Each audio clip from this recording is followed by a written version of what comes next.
Good morning, third graders. Today we are on chapter 13. I love to have so many of you are reaching out to me to share things that you're doing, so keep it up. I love hearing from you, and I love responding to your questions and giving you feedback.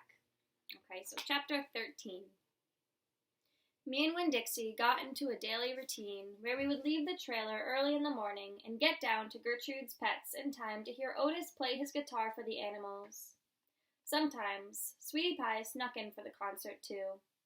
She sat on the floor and wrapped her arms around Winn-Dixie and rocked him back and forth like he was a big old teddy bear.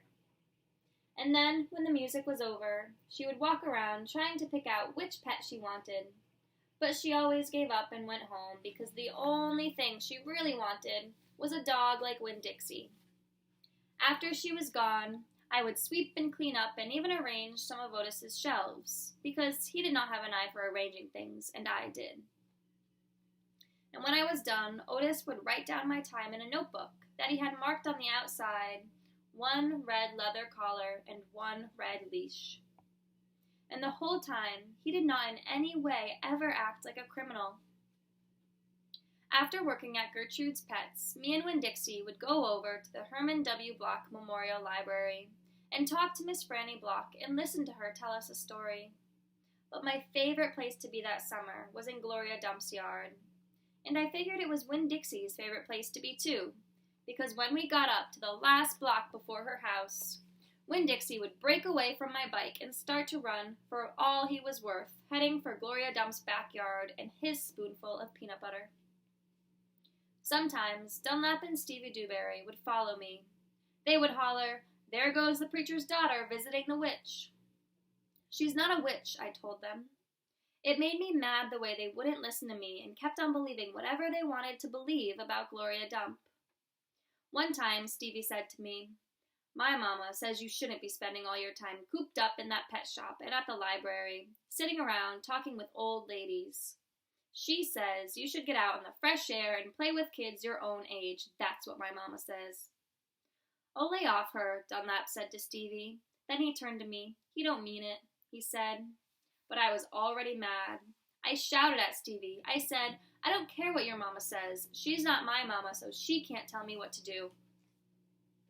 "I'm going to tell her you said that," shouted Stevie, "and she'll tell your daddy, and he'll shame you in front of the whole church. And that pet shop man, he was in jail, and I wonder if your daddy knows that." My daddy knows that he was in jail. That was a lie, but I didn't care. "And you can go ahead and tell on me if you want, you big bald-headed baby." I swear. It about wore me out yelling at Dunlap and Stevie Dewberry every day. By the time I got to Gloria Dump's house, I felt like a soldier who had been fighting a hard battle. Gloria would make me a peanut butter sandwich straight off, and then she would pour me a cup of coffee with half coffee and half milk, and that would refresh me. "Why don't you play with them boys?" Gloria asked me. "Because they're ignorant," I told her. "They still think you're a witch. It doesn't matter how many times I tell them you're not." "I think they are just trying to make friends with you in a roundabout way," Gloria said. "I don't want to be their friend," I said. "It might be fun having them 2 boys for friends." "I'd rather talk with you," I said. "They're stupid and mean and they're boys." Gloria would shake her head and sigh, and then she would ask me what was going on in the world, and did I have any stories to tell her, and I always did. Chapter 14.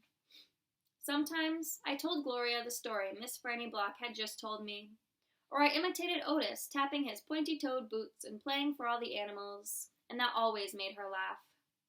And sometimes I made up a story, and Gloria Dump would listen to it all the way through from beginning to end. She told me she used to love to read stories, but she couldn't anymore because her eyes were so bad. "Can't you get some really strong glasses?" I asked her. "Child," she said, "they don't make glasses strong enough for these eyes."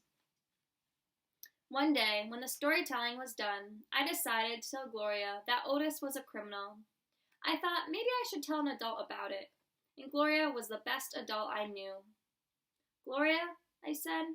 "Mm-hmm," she said back. "You know Otis?"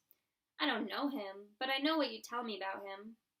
"Well, he's a criminal. He's been in jail. Do you think I should be afraid of him?" What for? I don't know, for doing bad things, I guess, for being in jail. Child, said Gloria, let me show you something. She got up out of her chair real slow and took hold of my arm. Let's the two of us walk all the way to the back of this yard. Okay, I said. We walked and Winn-Dixie followed right behind us. It was a huge yard, and I had never been all the way back in it. When we got to the big old tree, we stopped. Look at this tree, said Gloria. I looked up. There were bottles hanging from just about every branch. There were whiskey bottles and beer bottles and wine bottles, all tied up with a string, and some of them were clanking against each other and making a spooky kind of noise.